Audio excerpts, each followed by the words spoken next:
All right, I do believe we have another lobby full of gamers. So, Nanera, if you would do me a favor and call the next 10 gamers on our list. Oh, gamers. Yeah, Gamers! Mind Hacks, Solar Tile, Scrambles, Pina, Rex, Aaron, Pokey Ryan, Ribbon, and Kay. We get another Ribbon game. A blessing. Will she play with Ribbon will get sight? both eyes this time. Ribbon does get both eyes this time, yes. Crazy. Generational moment. Not one, Maybe but next two. time we should have Ribbon like put just like 2 gigantic like goggles that are shaped like Sableye eyes and only play Sableye. Oh my god, that's hilarious. Have like kaleidoscope eyes going on there. Play the kaleidoscope glasses kind on. Of, like, fair. That's kind of balanced. We can make that With happen. how absolutely OP Ribbon is, you know what? You might be onto something. We got Uptown Girl and Downtown Girl there with Ribbon on the same team. I think that's cracked. This is a Glee performance, and I'm a huge Glee fan, so I've got to say I'm looking forward to seeing how this is going to end up. Hopefully not going to be a train wreck like Glee Season 4. I watched it, but I wasn't happy watching it. After Finn died, it all went down the tubes, but this game is only going to go up from here, Archer. Absolutely. I was a theater kid myself. I love a good musical. I love to dance. So I am all about what we're seeing here in this match. I'm super also excited here. I love seeing an Aaron play. I know that I haven't seen a whole lot of his play since the last time I was around. So I'm excited for that. We've seen a little bit of his gameplay this evening already, and I just love to watch it. So I'm hype about this match for sure. Yes, Cindy. I mean, they've also had a good chance to like see prior games already if they've been watching along. So hopefully going to be seeing some new stuff cooked up here in the pot, some new recipes, some new poffins that we're whipping up here from scratch. But at the same time, you know, old is good too. So you can stick with the traditional. We are Uptown Girl, Downtown Girl after all. So the classics you can never beat. Something broke in air in the background here. Rough. You good there, my friend? Something broke in air. Something broke. That happens. E-Dog rating of the party at 2. It wasn't me. I swear it wasn't me. I didn't have anything to do with this. I'm just as lost as you guys are. I think it's you! Oh, I didn't do it. She did. She broke herself. That sounds about right. That's about par for the course. It's fine. You don't gotta break this up sometimes. E-Dog, thank you so much for the raid, friend. Welcome in, Raiders. How is everybody doing? How was your stream?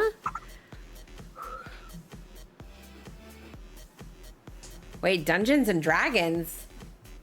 Hello? Yo? Hey, yo. E-Dog? Are you a dice all nerd like about some of the rest of us? I love will good tell you, I've D&D known stuff. E-Dog for I've known E-Dog for as long as I've known Star, which is what, 26 months at this point. I just learned this about E-Dog. I've known E-Dog for over 2 years and just learned this about him. One of these days I will turn you into a Geist Goblin and you can collect all the pretty shiny Oh sparkly my dice. lord. I have a really nice dragon scale D20 somewhere, and I love it. That's badass. I know We're nothing playing about it in Dungeons D&D. and Dragons. Then Eric keeps asking me to play. I keep waiting for one of our dungeon masters to create a one-off that I can run because I won't commit have to a one. campaign. I have commitment issues. I have one that takes about 3 hours to run if you ever want to do it. I mean, I've been itching to find out what kind of chaos grows in a dungeon with dragons.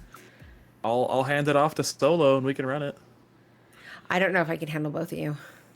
I'm just no, hold on a second. 2 out of 5.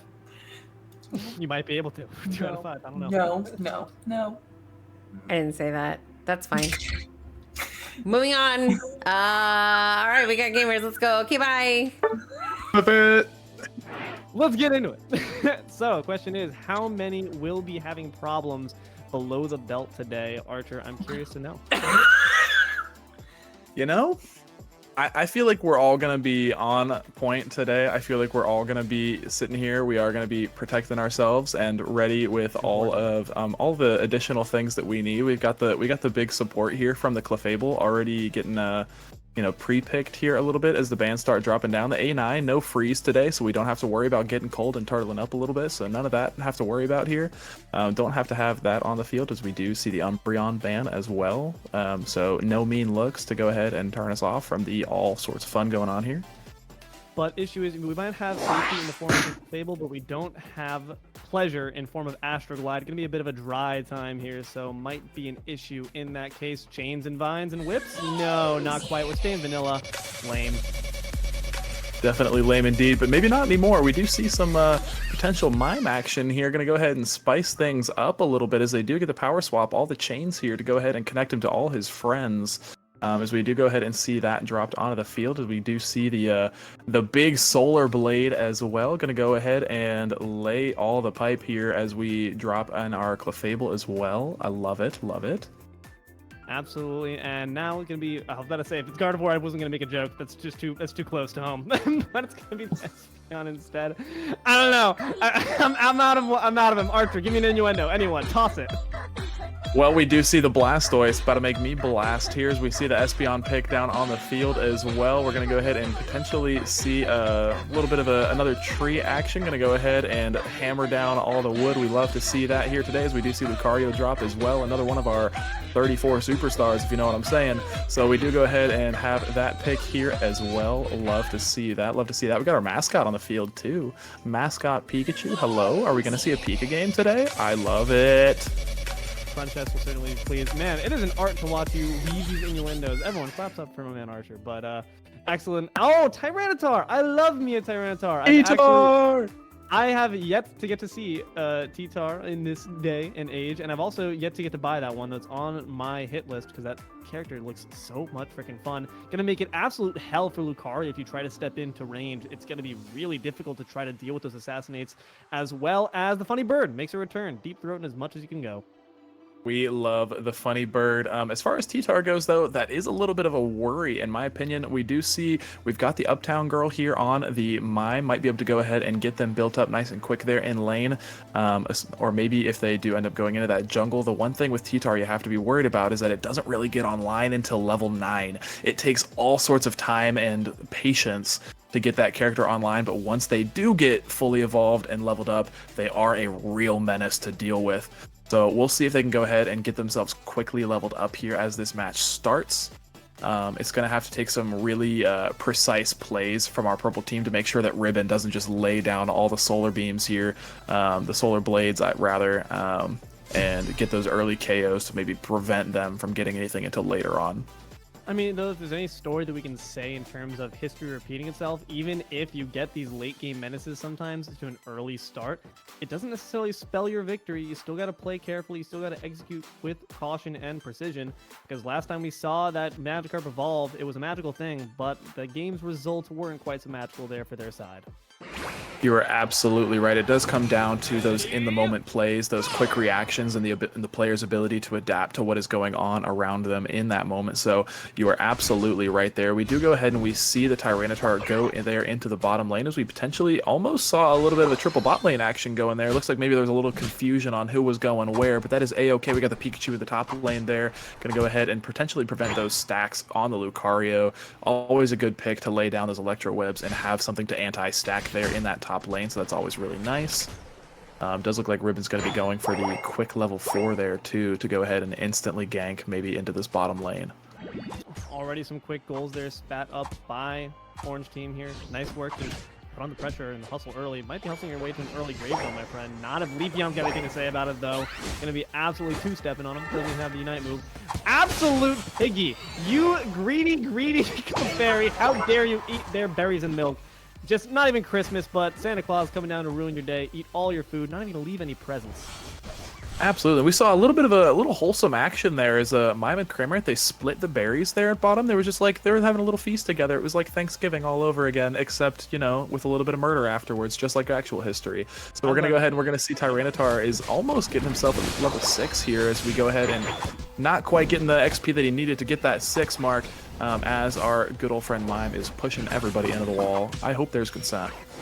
Oh, dear God. This damn... I mean, Crustle's going to be the king of pushing anyone into the wall if it's got to be any of these characters. But right now, Mr. Mime Luckily, not going to consent to death quite yet. Instead, opts to get a nice re-up on that shield. Lucario trying to get aggressive here on Pupitar. After all, not going to be able to do too much, but getting scared out nonetheless. Maybe potentially worried about friends. And friends indeed have arrived in the form of the creepy Mr. Mime, but nonetheless, creepy is still going to be useful as they chase them away with some nice mime moves.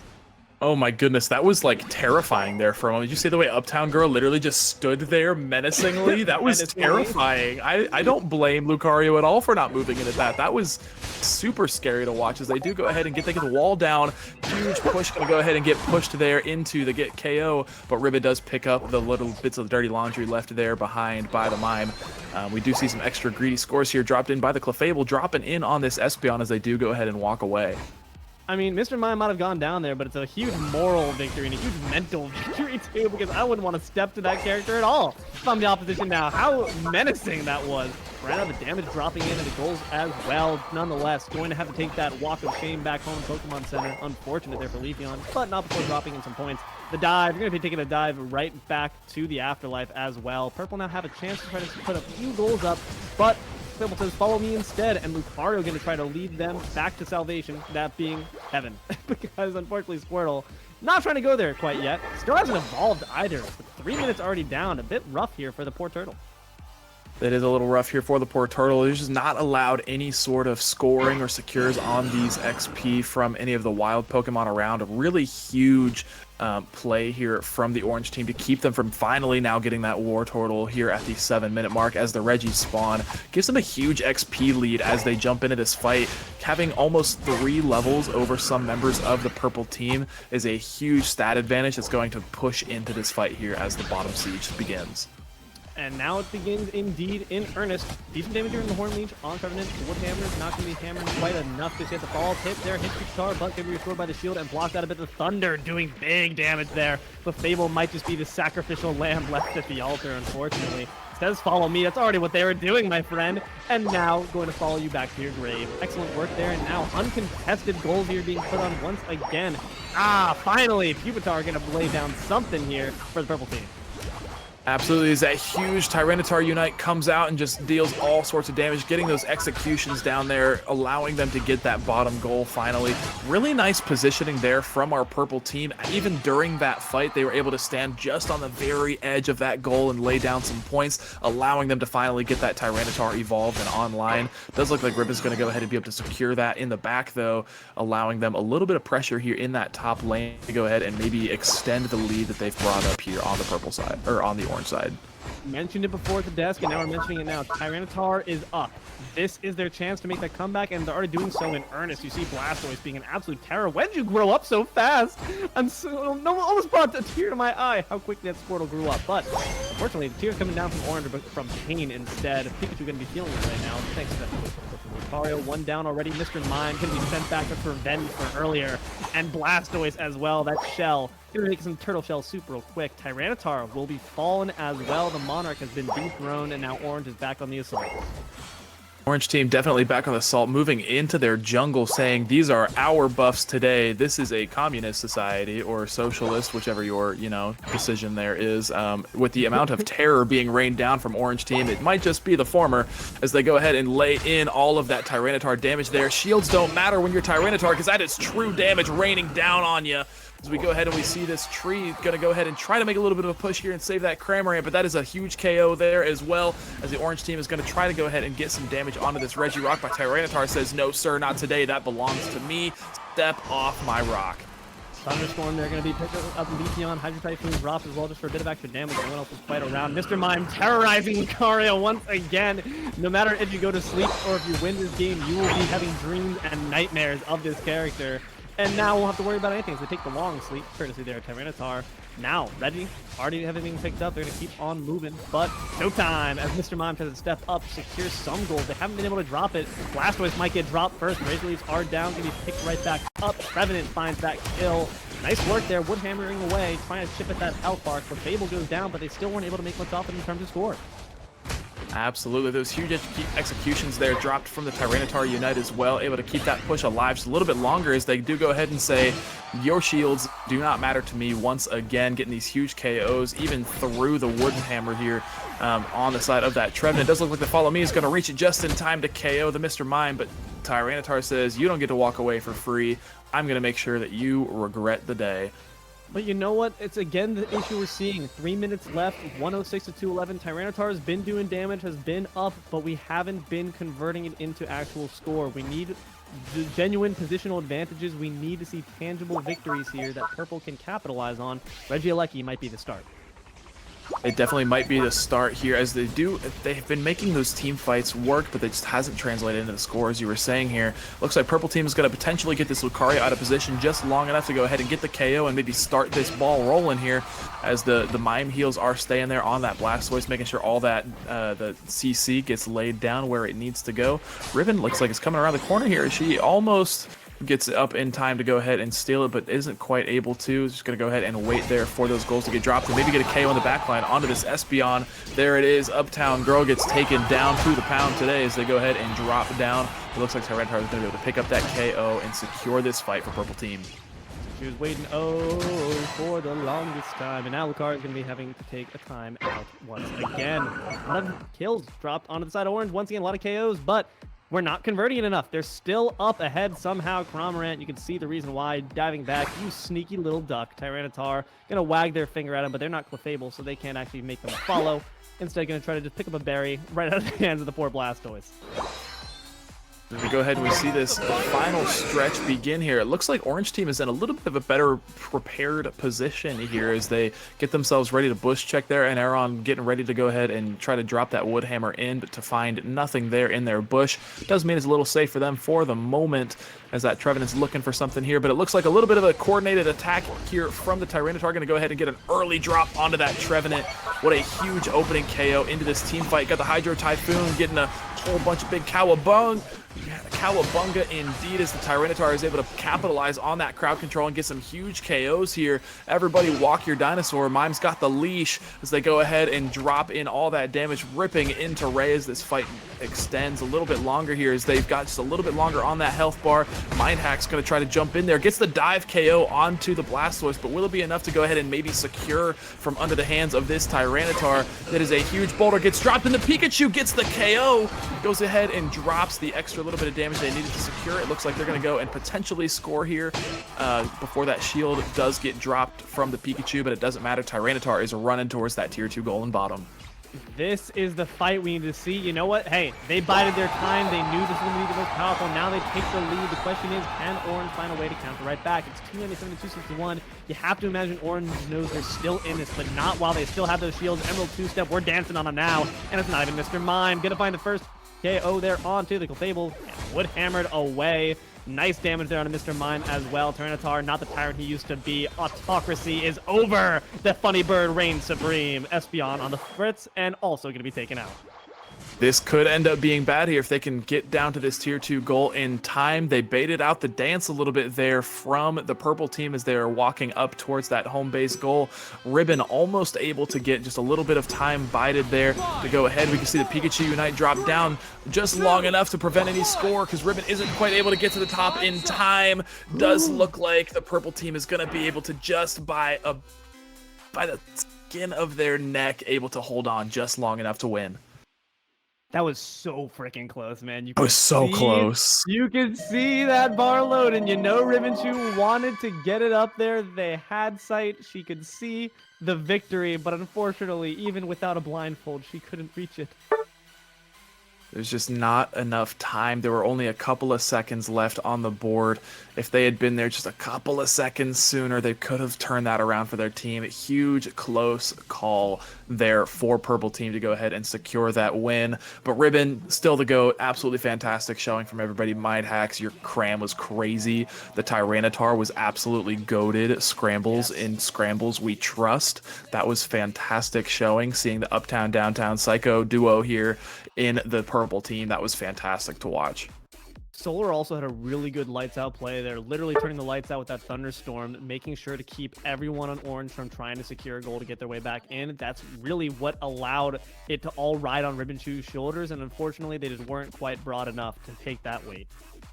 Absolutely. And can we go back to the details here? I want to take a look at, can we see Mime's score there? The KO assist line there? Can we see that? Do we see what that is? It's 420, baby. Let's go. 420 Uptown Girl with the Mime. Fantastic. We love it. We saw the funny number, guys. We got It the doesn't count funny because they number. didn't get 69. They didn't get 69 close. as their MVP score or their AOS points. They were two off. They were two off. Damn it. They were 2 off from the 69. Rough. It could have been 69 420. That would have been amazing. Truly would have been a second momentous historical moment here in the Crunchy Customs, but unfortunately, we're only left with one so far. We got to save a bit for the next ones, you know? In Billy Joel, we trust. In Billy Joe, we trust. Exactly, man. I mean, hey, they were making some sweet chin music there of the enemy there. From that late game, this is what we need to see. The execution, they had the game plan, you know, we get T-Tar up to make some havoc, and havoc was made at the end. My faith was shaking a little bit, but I should never stop believing in Billy Joel. Absolutely. You know what's really big about this too? Something we didn't really touch on at all during the game is that the move choices of every single player of the purple team made sure they had a full stun ready for each of their team members. So we had the mime push into the walls with the big stuns, the downtown girl using Psy Shock instead of the what is it called? The stored power did allow them to have a big stun as well. That is a huge thing to have when coming into a game against the Leafeon, Lucario, or even the Dive Cram. Having something to stop that mobility in its tracks and even set up things for that T-Tar to get those executions, that is a huge team composition to have. Shows a lot of synergy, shows a lot of faith in your team as well, which is got to be respectful here. The community is clearly very tight-knit, understands the capabilities of your squad, and that's, at the end of the day, it's a 5v5. No Iron team, but there is one in Tyranitar. That's what's going to be the big difference maker. Look at that damage, man. 132k. Rough stuff. Absolutely. Huge numbers all around from both sides here. It was an exciting match for sure. A really close one. Probably the closest match that we've had so far tonight. So that was a very exciting one to watch. Big facts, big facts. Hopefully going to see more competitiveness out of that in the future. But Almighty Eye in the Sky, what was your thoughts on the take from this game? I had one moment in particular that I think was probably my absolute favorite, and it was Espeon. So somebody went into Shedinjadal on tier 1 in bot, and Espeon was standing right there and literally shot off at the exact moment that whoever that was came out of Shedinjadal and got popped in the face and just exploded into Aos energy. I know that was Pina, but I don't remember who she popped in the face. It was one of those, those moments right there are why I love playing. Oh, it was Hacks. I'm so sorry, my Hacks. I'm so sorry. But that was, listen, I play a lot of these mons that have extremely disrespectful last hits because of moments like that. It was just so well timed. It was so great. And then there were a couple of T-Tar pop-off moments. Like, I think we all sleep on T-Tar a little bit, in all honesty. I think we forget exactly how good T-Tar is sometimes. And just watching T-Tar mow everybody down a couple of different times going up and down through the jungle was absolutely great. I think that's what I love the most about this is I think in competitive and in ranked, a lot of people feel a lot of pressure to play what's meta. And so when we have people that come here and they play things that aren't necessarily meta and they have these pop-off moments, it just reminds you that you can be good with a mon that isn't necessarily good in this meta and still make it work. Absolute entertainment.